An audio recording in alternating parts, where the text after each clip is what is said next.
Bonjour à toutes et tous, merci d'être là. Je sais que c'est jour férié aujourd'hui, 1er mai, donc d'autant plus merci d'être là, mais je me suis dit, il n'y a pas de raison d'arrêter. On est tous en confinement, on a tous besoin de distraction, donc autant continuer. On n'est pas beaucoup aujourd'hui, évidemment, je vois 5-6 personnes, donc c'est beaucoup moins que d'habitude. Pour ceux qui ont loupé, vous pouvez le dire autour de vous, la vidéo sera disponible comme d'habitude sur Twitch et sur YouTube.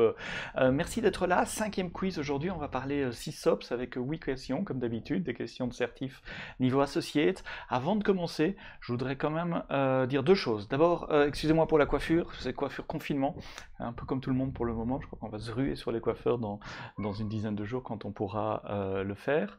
Le numéro du quiz, c'est 248 980. Donc vous pouvez aller sur myquiz.org et taper ce numéro-là. C'est quiz certification AWS5 248 980. Et puis je voulais m'excuser également pour la dernière question du quiz de la semaine passée sur l'effacement automatique des objets S3. J'ai un peu foiré cette question. La bonne réponse était la 2. Donc je répète la question, c'est dire vous devez effacer des objets automatiquement sur Amazon S3 après 30 minutes. Et c'est ça tout le piège de cette question. Comment est-ce que vous faites? Est-ce que vous démarrez des fonctions lambda toutes les 30 minutes pour effacer les objets? Est-ce que vous démarrez un step function, donc un workflow fait de fonctions lambda à chaque fois qu'un objet est créé? Est-ce que vous configurez le S3 Object Lifecycle avec une politique d'expiration de 30 minutes? Ou est-ce que vous ajoutez un tag d'expiration? Et la bonne réponse était la 2, évidemment. J'avais dit que c'était la 3, mais les cycles de vie des objets sur S3, c'est configurable à la journée. Et ici, on parle de 30 minutes. Donc le 4, ça n'existe pas, la question ne se pose pas.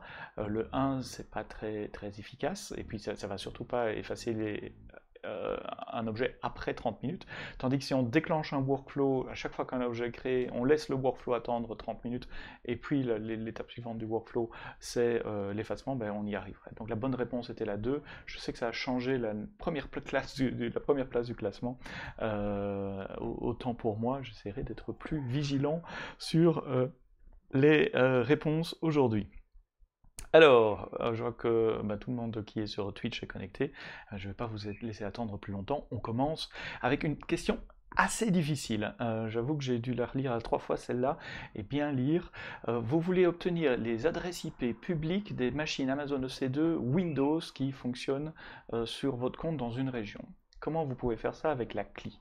En utilisant l'option Filter pour filtrer sur les adresses IP et Query sur les systèmes d'exploitation, ou l'inverse, Query sur les adresses IP et Filter sur les systèmes d'exploitation, ou alors deux autres solutions, Filter pour filtrer sur les systèmes d'exploitation et Output sur l'adresse IP, ou Query pour le système d'exploitation et Output pour l'adresse IP. J'avoue qu'elle est très compliquée, elle est très confusing. Si on n'a pas l'adresse, c'est super compliqué à avoir. Il y a DUF59 qui nous demande le numéro du quiz. Je vais vous donner ça dans une toute petite seconde. Comment que je vais le retrouver maintenant qu'il est lancé? Ah voilà, il est là en haut à gauche de l'écran. 248 980. Donc je le mets dans le chat également. 248 980. Donc, voilà. 6 réponses. Il reste 10 secondes. Je vais expliquer après. Je vous avoue que j'ai dû aller chercher ma ligne de commande et tester moi-même et regarder dans la doc pour pouvoir répondre à cette question. Elle m'a surprise, cette question. Je ne m'y attendais pas non plus. La bonne réponse, et personne ne l'a trouvée, c'est query pour adresse IP et filtre pour le système d'exploitation. J'espère que je ne me suis pas trompé en rentrant la réponse. Non, c'est bien la bonne réponse. Je vais vous expliquer pourquoi. Alors, Filter, ça permet de filtrer les résultats qui sont retournés. Et dans la doc, il y a une page, je vais vous mettre l'écran en plus grand, qui montre sur la CLI, sur AWS EC2 Describe Instance, tous les filtres qu'il y a moyen de faire. Effectivement, on peut filtrer sur les adresses IP, on peut filtrer sur le système d'exploitation, on peut filtrer sur vraiment beaucoup de choses. Le public adresse IP, il est ici quelque part dans Network Attachment, peut-être je devrais rechercher public DNS name, mais je crois qu'il y avait public IP également, public IP v4, donc il y a moyen de le retrouver. Mais je veux connaître toutes les adresses IP, donc je ne vais pas filtrer sur l'adresse IP, puisque je les veux toutes, donc on ne peut déjà pas filtrer sur l'adresse IP. Donc la première réponse ne correspond pas, et puis query pour l'operating system, en fait, c'est pour aller chercher une valeur dans le JSON qui est retournée. Et donc c'est pour ça que la réponse suivante est bonne. Je peux utiliser filter sur le système d'exploitation pour filtrer dans toutes les réponses qui vont m'être retournées que celles qui sont sur Windows. Et une fois que j'ai celles sur Windows, dans tout le grand JSON, je vais utiliser query pour aller chercher un champ spécifique en JSON. Pourquoi 3 et 4 sont pas bons? Parce que output ne permet pas de filtrer sur un champ. Output, ça vous dit juste je veux la forme JSON, texte ou table. Alors je vous montre, parce que je me suis dit, là c'est compliqué, donc il faut quand même aller un peu plus en détail. Je vais vous faire ça très très grand pour que vous puissiez bien voir. Alors, comment je fais ici? Je fais moins filter, je donne le nom du filtre, plateforme et la valeur, Windows, et ça va me donner un JSON avec toutes mes instances Windows. Ici j'en ai qu'une, donc c'est un JSON avec une entrée. Juste pour vous remontrer, output, ça ne permet de ne varier que le format de sortie, donc soit vous l'avez en texte, hop, soit vous l'avez en JSON, c'est mon défaut, soit vous l'avez sous forme de table, qui est très jolie, mais ici ça va être un peu très grand, on ne verra pas grand chose, mais quand les polices de caractères sont plus petites, ça donne des beaux outputs. Et donc si je veux aller chercher une info spécifique dans l'arrêt qui m'est retourné, c'est un arrêt de réservation, donc je vais utiliser query et le système de gmsPatch, réservation, instance, et dans instance, je vais chercher le champ qui s'appelle public IP address, et ça me retombe ceci. Éventuellement, je peux rajouter un output pour l'avoir sous forme de texte. Tellimani dans le quiz qui demande, dans le chat qui demande le numéro de quiz. J'ai le chat sur un autre PC, c'est pour ça que vous me voyez rapprocher de la caméra. 248 980. Voilà pour le numéro de quiz. Et donc voilà pourquoi cette réponse B est la bonne réponse et les autres ne sont pas bonnes. J'ai mis le lien vers la doc describe instance et la bonne commande là. En principe, vous pouvez faire un copier-coller sur votre écran pour copier cela si vous êtes sur un portable. Alors, attention, c'était la plus dure d'aujourd'hui, les autres ne seront pas aussi dures. On va repartir sur des choses un peu plus classiques. Attention, 4 secondes, 3 secondes, et on est parti pour la deuxième question. Sécurité, vous avez une application web qui tourne des activités, des applications critiques pour votre business, et vous voulez protéger à la fois l'application et l'API contre des attaques Layer 7, donc au niveau web, et des attaques DDoS. Quelle combinaison de services vous pouvez utiliser pour obtenir cette protection?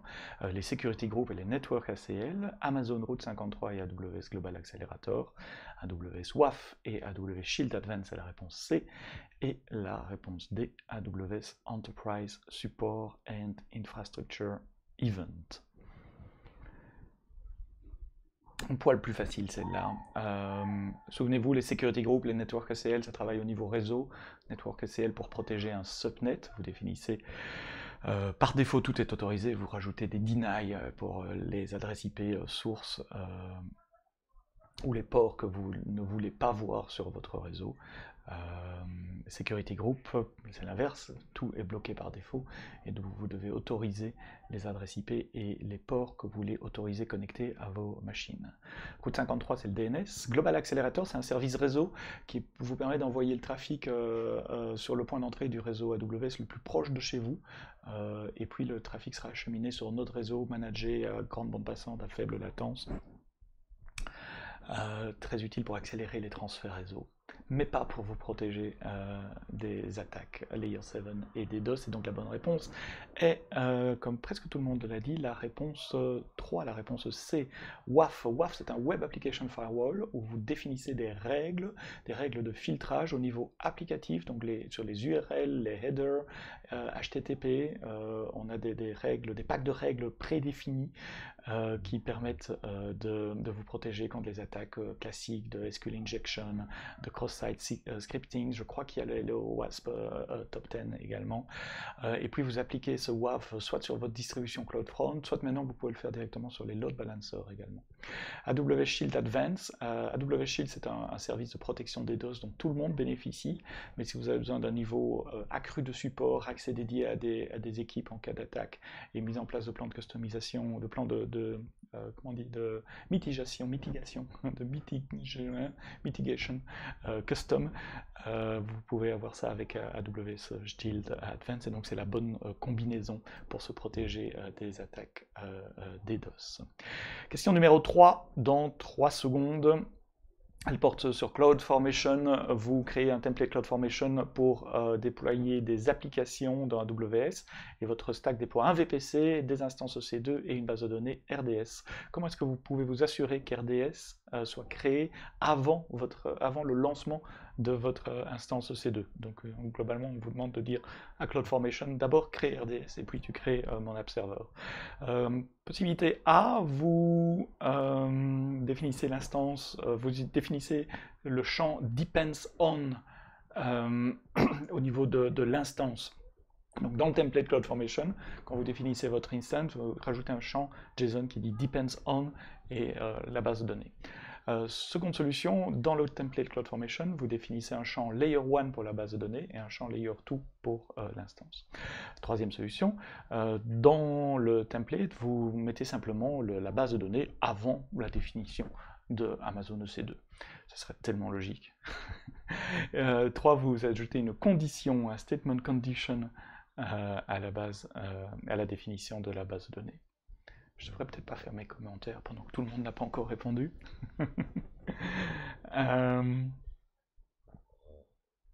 11, 12 réponses, et il reste 10 secondes. Il faut avoir pratiqué un peu CloudFormation pour pouvoir répondre à cette question.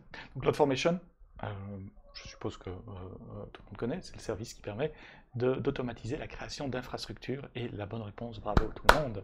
Ouais, 100% de bonnes réponses sur Depends On. Layer 1, Layer 2, bien essayé, mais ça n'existe pas. L'ordre des déclarations des ressources est absolument pas important dans un template CloudFormation, donc vous le mettez dans l'ordre que vous voulez. Et les conditions, ça existe, mais ça ne sert pas à mettre des dépendances, c'est plutôt pour créer, si je suis dans la région machin, alors je crée ça. Regardez la doc. Je vous ai chaque fois mis cette fois-ci le lien vers la doc et une petite explication dans la réponse. Question 4. Opération de système. Vous avez une Amazon EC2 instance dans un subnet privé d'un VPC, et cette instance tourne Amazon Linux 2. Les deux sont importants. C'est un subnet privé, c'est Amazon Linux 2. Et vous souhaitez vous loguer sur l'instance pour mettre à jour des packages logiciels. Comment est-ce que vous pouvez vous loguer sur cette instance? Réponse A, vous vous connectez sur l'instance EC2 à partir de la console Amazon EC2. Bah oui.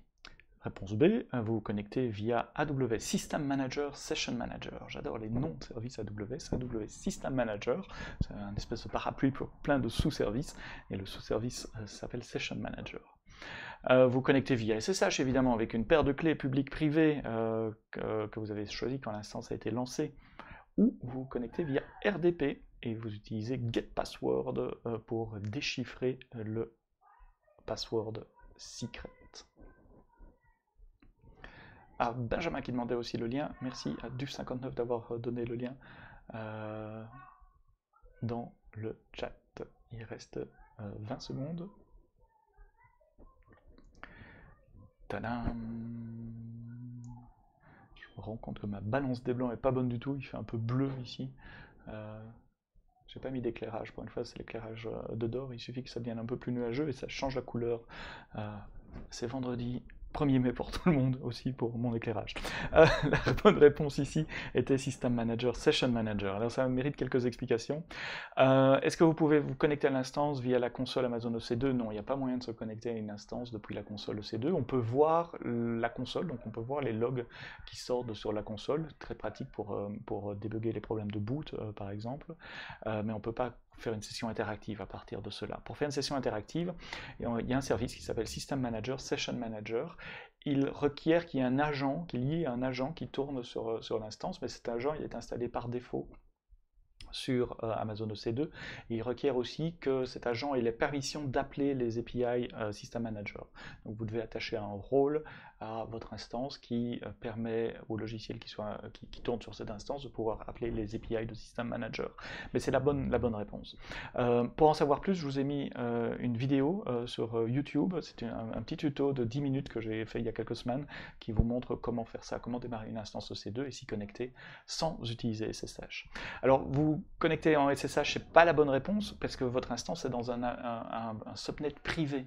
Et ce qui définit un subnet privé, c'est qu'il n'a pas de connectivité possible vers l'extérieur. Donc il n'a pas de route vers une Internet Gateway par exemple. Donc on ne peut pas se connecter depuis Internet dans un subnet privé. En principe, en subnet privé, votre instance n'a même pas d'adresse IP publique.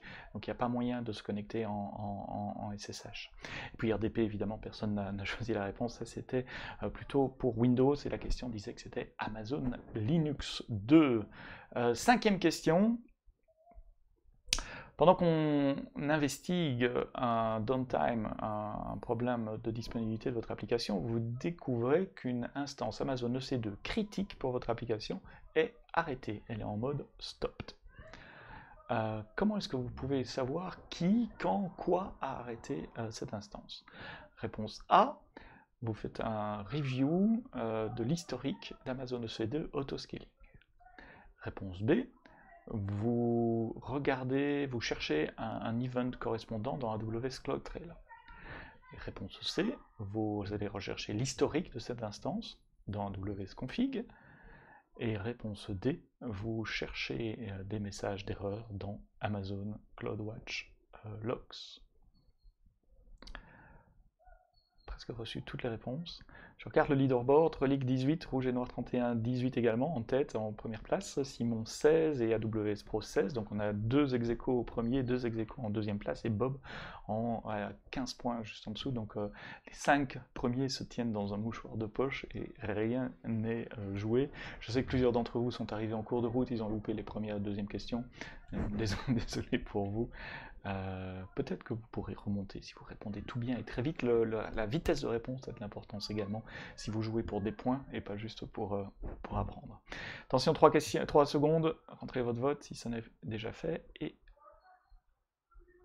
on est là. Alors, EC2 Autoscaling History. C'est vrai qu'Autoscaling peut stopper des instances, je crois, maintenant, ce qu'il ne pouvait pas faire avant. Avant, il terminait. Mais typiquement, c'est pas nécessairement ça qui va vous dire pourquoi une instance est arrêtée. Et puis, on ne dit pas dans la question qu'il y a de l'autoscaling. C'est peut-être sous-entendu puisque c'est une application critique.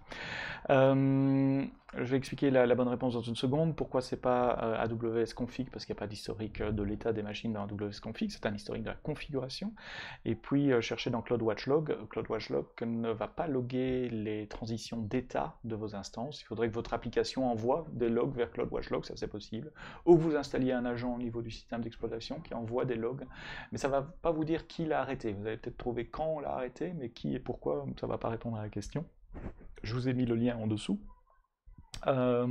Pourquoi B est la bonne réponse? Parce que CloudTrail, quand il est activé, attention, c'est pas activé par défaut, mais allez l'activer, il enregistre tous les appels d'API faits sur votre compte. Et donc que ce soit la console, la ligne de commande ou un service, ça passe toutes les modifications vont passer par un appel d'API.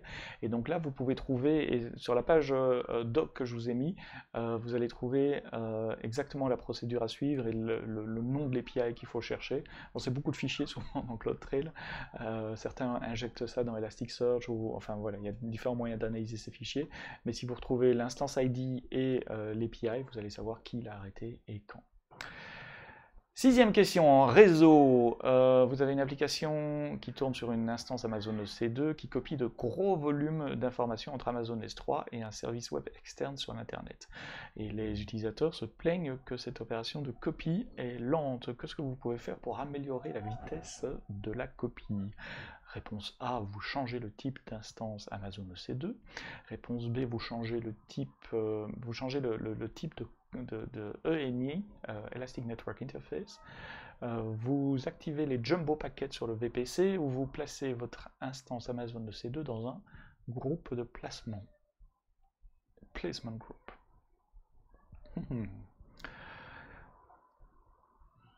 On peut trouver par déduction cette réponse-là. Mais sinon, c'est pas nécessairement évident ou clair que la bande passante est influencée par... Je vais pas vous donner la réponse maintenant, je vais quand même attendre 20 secondes. Et de nouveau, j'ai mis le lien dans la doc qui vous montre comment... pourquoi on pourra peut-être aller voir la page. Il est quelle heure 4h20, il reste 2 questions, donc on aura le temps. Je vais aller vous montrer la page de la doc qui vous montre ça. 3 secondes, 14 réponses. Et voici la bonne réponse, c'est la réponse A. Alors, pourquoi la A? Parce que la taille de l'instance influence la quantité de bande passante que vous avez disponible. Au plus l'instance est grosse, au plus les cartes réseau et la bande passante est disponible. Ça peut monter jusqu'à 25 gigabits seconde, je crois, sur certains types d'instances. Et je vais vous montrer ça dans une seconde. Le type de carte réseau, donc l'INI, c'est la carte réseau virtuelle. Le type de carte réseau n'a pas d'impact sur la bande passante. Les jumbo packets sur le VPC, je ne pense pas qu'il y ait moyen d'activer des jumbo packets au niveau du VPC. Les jumbo packets, donc c'est juste des paquets TCP plus grands, ce qui permet d'avoir moins de contrôle. Moins de contrôle, de paquets de contrôle, et donc en général ça permet d'augmenter la bande passante sur des réseaux, et mettre une instance OC2 dans un placement group. Un placement group, c'est pour s'assurer que plusieurs instances OC2 vont tourner sur du matériel physiquement proche, peut-être dans le même rack, voire sur la même machine si c'est possible. C'est parfois nécessaire pour des applications qui doivent communiquer entre elles avec des très très faibles latences. Vous allez vouloir que plusieurs instances, typiquement un cluster, vont être physiquement proches les uns des autres, qu'il n'y en ait pas un à un bout du data center et l'autre machine virtuelle à l'autre bout du data center. Est-ce que c'est le type d'instance ou la taille de l'instance, demande Télémanie? C'est les deux en général. C'est à la fois le type et la taille. Je mets en pause, je ne peux pas copier. Alors on va juste faire ça, instance type EC2, en principe ça doit être dans mon historique en plus. Et on va aller prendre les M5 par exemple. Et vous voyez que dans la famille M5, donc il y a le père, la mère, etc., jusqu'à 96 vCPU, 384 Go de mémoire, il y a une colonne ici aussi qui dit la bande passante réseau. Sur les petites instances, en général, c'est up to 10. Et puis sur les grosses instances, ça peut monter, voilà, ici on a 25 gigabits. Et c'est pas up to, c'est 25 gigabits. Alors, est-ce que ça change d'une famille aussi? Oui, si je vais sur du M5N qui est optimisé pour le réseau, on voit que ça commence à 25, up to 25 gigabits seconde, avec des instances qui peuvent monter à 100 gigabits seconde. Et quand vous transférez des fichiers sur S3, souvent le bottleneck, c'est pas S3 évidemment, c'est de votre côté. S3 est conçu pour scaler et pour absorber énormément de charge. Donc en général, quand vous n'avez pas la vitesse que vous souhaitez sur S3, c'est de votre côté qu'il faut regarder, soit du côté du code, du côté du multithreading, du côté de la configuration réseau. Et dans le cas de cet exemple-ci, c'était plutôt côté configuration réseau. Normalement, vous avez 10 secondes pour copier le lien là en dessous, si vous voulez aller voir la doc. Donc les deux, type d'instance et taille d'instance, ont une influence. Avant-dernière question sur RDS, vous utilisez Aurora pour Postgres. Donc Aurora, c'est la base de données relationnelle gérée RDS, conçue par AWS. Multi-easy, haute disponibilité, haute durabilité des données. L'application marche très bien quand vous faites des rapports, mais quand vous essayez de vous connecter à l'application et qu'elle essaye d'écrire, vous avez un message d'erreur, cannot execute insert in a read-only transaction. Comment est-ce que vous pouvez corriger cela? Vous pouvez changer le cluster et changer un attribut qui s'appelle read-only. Vous passez de oui à non. Vous pouvez changer votre endpoint, donc plutôt que vous connecter sur un nœud du cluster, aller sur un autre nœud du cluster et aller sur un nœud qu'on appelle writer node. Vous pouvez activer le auto-commit dans votre client SQL, ou, réponse D, vous devez attendre que le backup de la base de données soit terminé. Petit coup d'œil sur les scores, Simon 31, Relic 29, AWS Pro 24, Rouge et Noir 23, Snabil 22, donc sur le podium, pour le podium, tout est encore possible. Hello, DHOY qui arrive sur le chat, bonjour. Il reste 16 secondes pour cette question-là. et je crois que tout le monde a répondu. Alors, commençons à éliminer. Hein. Il n'y a pas de mode read-only sur un cluster, donc la réponse A n'est pas la bonne. La réponse correcte est la réponse B. Réponse C est incorrecte parce que ça ne changera rien, c'est pas le auto-commit côté client. Réponse D est incorrecte parce que quand il y a des backups sur la base de données, elle n'est pas indisponible pour autant, vous pouvez continuer de l'utiliser, y compris en écriture. Et il faut savoir que dans un cluster Aurora, typiquement, vous allez avoir plusieurs nœuds, comme vous pouvez l'avoir avec MySQL. Vous allez avoir un master qui peut accepter les requêtes en écriture, et puis vous allez avoir plusieurs nœuds qui, eux, n'acceptent que de la lecture. Et donc vous allez avoir une collection d'adresses IP ou une collection de noms DNS avec le master et les réplicas, collection que vous pouvez donner à votre application. En général, vous la donnez à votre driver JDBC ou DBC, c'est pas à vous de gérer ça dans le code, et le driver sera capable de diriger tout seul les inserts, les deletes et les updates sur le writer et les selects, qui est en général la majorité des opérations réalisées sur une base de données pour une application, en général, sur les différents nœuds de réplica. Et donc ça permet de lisser la charge en lecture sur plusieurs nœuds. Mais si vous prenez une adresse DNS d'un de ces nœuds de lecture et que vous tapez PGQL ou MySQL, enfin ici c'est Postgres, depuis votre laptop pour vous connecter au cluster et taper des commandes, et bien si vous avez utilisé l'adresse IP ou le nom DNS d'un des réplicas, ben forcément vous pouvez faire que des selects, et si vous essayez de faire un insert, vous recevrez un message d'erreur, d'où la question est la réponse B. Dernière question pour aujourd'hui, il est 16h27, elle porte sur le VPC. Vous avez un Amazon VPC avec une instance EC2, des instances EC2, derrière un Network Load Balancer. Attention, Network Load Balancer. Et les instances sont sur plusieurs subnets. Comment est-ce que vous voulez restreindre, comment est-ce que vous pouvez restreindre, configurer votre réseau pour que les instances EC2 soient uniquement accessibles sur le port Internet 80-443? Réponse A, vous ajoutez un security group au niveau de l'instance. Réponse B, vous ajoutez un security group au niveau du load balancer. Et réponse C, vous ajoutez un security group sur l'instance et sur le load balancer. On a fait toutes les combinaisons possibles. Et réponse D, vous ajoutez un security group sur le load balancer et vous déplacez l'instance dans un private subnet.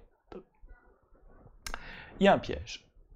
Il y a un piège sur cette question, il faut le savoir. Si on n'a jamais travaillé avec un Network Load Balancer, on ne le sait pas. Est-ce qu'on pourrait le deviner? Oui, si on comprend bien ce que c'est qu'un Network Load Balancer, on pourrait deviner la réponse. Mais a priori, si on n'a pas travaillé avec un Load Balancer, on ne va pas non plus deviner exactement à quoi sert ou comment fonctionne un Network Load Balancer. Donc il y a un piège, et c'est cette question probablement qui va décider des 3 premières places. Pour le moment, Simon relique Rouge et Noir 31 sur les 3 premières places, et puis j'espère que tous les autres, même si vous n'apparaissez pas dans le leaderboard, vous apprenez quelque chose, c'est le but de ces sessions tous les vendredis après-midi. Attention, la bonne réponse est rajouter un groupe de sécurité sur les instances. Alors là, ça mérite une explication, et j'ai laissé le code, vous pouvez copier l'URL en dessous. Un Network Load Balancer, il travaille comme son nom l'indique au niveau réseau, il travaille au niveau IP, il ne travaille pas au niveau TCP. Donc il va balancer des connexions IP sur des targets IP comme des instances EC2. Les security groups, eux, ils travaillent au niveau TCP, puisqu'ils connaissent les ports, on sait qu'on se connecte... Oups, je vais arrêter. Pause. Ah, tout juste. Les security groups, eux, ils travaillent au niveau des ports, au niveau TCP, puisqu'ils connaissent les ports. Et donc il n'y a pas de security group sur les load balancers, sur les network load balancers. C'est ça la grosse différence entre un application load balancer ou les vieux Elastic load balancer et le network load balancer. En network load balancer, il travaille au niveau IP, il n'y a pas de security group. Et donc le seul moyen de se protéger, c'est de mettre le security group au niveau de l'instance EC2. Le fait de savoir qu'il n'y a pas de security group sur les load balancers, ça élimine la réponse B, ça élimine la réponse C, et ça aussi élimine la réponse D. Il n'y avait que A qui était possible. Donc, représentez-vous bien le réseau. Vous avez IP qui transporte des paquets d'une adresse IP à une autre, et puis au-dessus de ça, vous avez TCP qui, lui, a ce concept de connexion. Je vais ouvrir une connexion, il y a tout le mécanisme de flow control, de débit, de rejouer des paquets, etc. Ça, c'est au niveau TCP. Et les ports comme HTTP, comme j'allais dire DNS, mais c'est un mauvais exemple, c'est sur UDP, mais HTTP, HTTPS, le port MySQL et les autres, tout ça, ça se contrôle au niveau TCP. Comme le Network Load Balancer, il travaille au niveau IP, il load balance du trafic IP, il ne voit même pas passer les ports. Il n'est pas possible de mettre un security group sur un Network Load Balancer. Voilà, donc 2 pièges, un pour commencer avec la CLI, désolé pour cette question-là, elle était un peu vache, je sais, et pour cette question 8, côté leader, Simon 46, bravo, Relic 39, AWS Pro 37, Rouge et Noir 29, Snabil, et on va regarder l'ensemble du leaderboard ici, je vais le laisser à l'écran.